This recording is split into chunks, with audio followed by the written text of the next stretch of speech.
నూలు నూలులో శతాబ్దాల గౌరవం, పట్టు పరంపరకు ప్రతీక, సంప్రదాయానికి శాశ్వత చిరునామా సఖీ. పాకిస్తాన్లో ప్రస్తుతం తీవ్ర ఉద్రిక్త పరిస్థితులు నెలకొన్నాయి.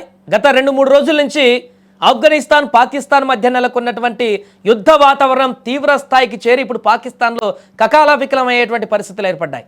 పక్కనున్న దేశం కదా, మనకు కోపం వచ్చినప్పుడల్లా దాడులు చేద్దాం, అది మనల్ని ఏం చేస్తుందిలే అన్న పాకిస్తాన్ అతి విశ్వాసం ఇప్పుడు ఆ దేశం పాలిట శాపంగా మారింది. అలుసుగా తీసుకున్న ఆఫ్ఘనిస్తాన్ ఇప్పుడు పాక్ గుండెల్లో రైళ్లు పరిగెత్తిస్తోంది. మూలుగుతున్న నక్క మీద తాటికాయ పడ్డట్టుగా ఇప్పటికే భారత్ చేసిన ఆపరేషన్ సింధూర్ గాయాల నుంచి కోలుకోకముందే ఇప్పుడు ఆఫ్ఘాన్ వైమానిక దళం పాక్ భూభాగాలను శ్మశాన వాటికలుగా మార్చేస్తుంది. అసలే అప్పులు పుట్టక ప్రపంచ దేశాల ముందు చిప్పపట్టుకొని అడుక్కునే స్థితిలో ఉన్నటువంటి పాకిస్తాన్ కుదురుగా ఉన్న ఆఫ్ఘనిస్తాన్ను రెచ్చగొట్టి తన ప్రాణాల మీదకు తెచ్చుకుంటుంది. పాక్ అహంకారాన్ని మట్టి కరిపిస్తూ ఆఫ్ఘాన్ జరిపిన మెరుపు దాడులు ఇప్పుడు ఆసియా ఖండంలో పెను సంచలనంగా మారాయి. ఒకవైపు ఆఫ్ఘనిస్తాన్ దాడులతో పాటుగా అంతర్గతంగా ఉన్నటువంటి అనేక అంశాలు మనకు ఆల్రెడీ తెలిసిందే. బలూచిస్తాన్ లిబరేషన్ పార్టీ ఇప్పటికక్కడ భీభత్సమైనటువంటి దాడులు కొనసాగిస్తున్న సందర్భాన్ని చూసాం. ఇప్పుడు ఆఫ్ఘనిస్తాన్ దాడి, అంతర్గతంగా కొనసాగుతున్నటువంటి బలూచ్ లిబరేషన్ ఆర్మీ చేస్తున్నటువంటి దాడులతో పాకిస్తాన్ ఉక్కిరిబిక్కిరవుతుంది. దశాబ్దాల వైరం ఇప్పుడు గగనతల యుద్ధంగా రూపాంతరం చెందింది.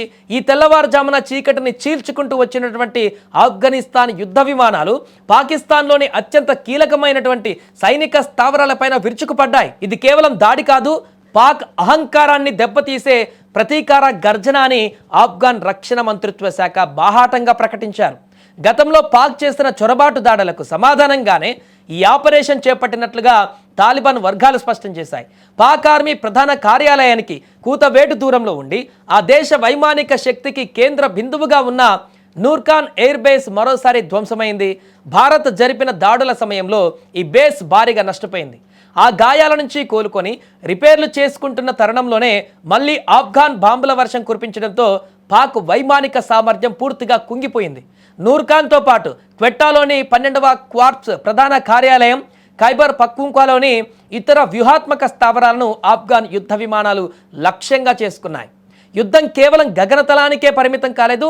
తూర్పు ఆఫ్ఘాన్ నగరమైనటువంటి జలాలాబాద్ ఆకాశంలో ఒక పాకిస్తాన్ యుద్ధ విమానాన్ని తాలిబాన్ దళాలు విజయవంతంగా కూల్చేశాయి. కేవలం విమానాన్ని కూల్చడమే కాకుండా ఆ విమాన పైలట్ను కూడా బందీగా పట్టుకోవడం పాకిస్తాన్కు అంతర్జాతీయ స్థాయిలో తలవంపులు తెచ్చింది. ఇప్పుడు పైలట్ ప్రాణాల కోసం ఇప్పుడు పాక్ ప్రభుత్వం పాకులాడాల్సిన పరిస్థితి ఏర్పడింది. తన శక్తికి మించిన శత్రువులను రెచ్చగొట్టి ఇప్పుడు సమాధానం చెప్పుకోలేక పాక్ గిలగిలలాడుతుంది. తమ సరిహద్దులోని పాక్ చొరబడి చేసినటువంటి దాడులకు సమాధానంగానే ఈ ఆపరేషన్లు చేపట్టినట్లుగా ఆఫ్ఘన్ తెలిపింది. మరొక విషయం ఏంటంటే, పాకిస్తాన్ చేసినటువంటి ఈ దాడుల సమయంలోనే అటు ఇరాన్ ఇజ్రాయెల్ యుద్ధం కూడా జరుగుతుండడంతో అమెరికా అటెన్షన్ అంతా కూడా ఇప్పుడు అటువైపు మళ్ళీంది. పాక్ మద్దతుగా అమెరికా వచ్చేటువంటి పరిస్థితి లేదు. పాక్ చేస్తున్నటువంటి దాడులకు ఆఫ్ఘన్గా అమెరికా వెన్నుదన్నుగా నిలిచేటువంటి పరిస్థితిని తను ఆల్రెడీ బిజీగా ఉంది అక్కడ అమెరికా ఇరాన్ ఇజ్రాయెల్ దాడులకు సంబంధించిన ఇష్యూలో.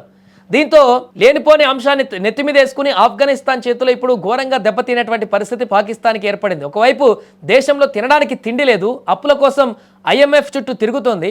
ఇటువంటి విపత్కర పరిస్థితుల్లో అనవసరంగా ఆఫ్ఘనిస్తాన్తో పెట్టుకొని యుద్ధ వాతావరణాన్ని కొని తెచ్చుకుంది పాక్. ప్రస్తుతం పాకిస్తాన్ పరిస్థితి ముందు నొయ్యి వెనక గొయ్యి అన్నట్టుగా మారిపోయింది. ఒకవైపు దేశం ఆర్థికంగా దివాలా తీసి అల్లాడుతుంటే మరొక వైపు సరిహద్దులలో యుద్ధం పాక్ను ఉక్కిరిబిక్కిరి చేస్తుంది. తన శక్తికి మించి ఎదుటివారిని తక్కువ అంచనా వేసి ఇప్పుడు అనుభవించలేక సతమతమవుతుంది. కుదురుగా ఉన్న ఆఫ్ఘాన్ను గెలికి తన వినాశనాన్ని తానే కొని తెచ్చుకున్నట్టుగా మారింది పాకిస్తాన్.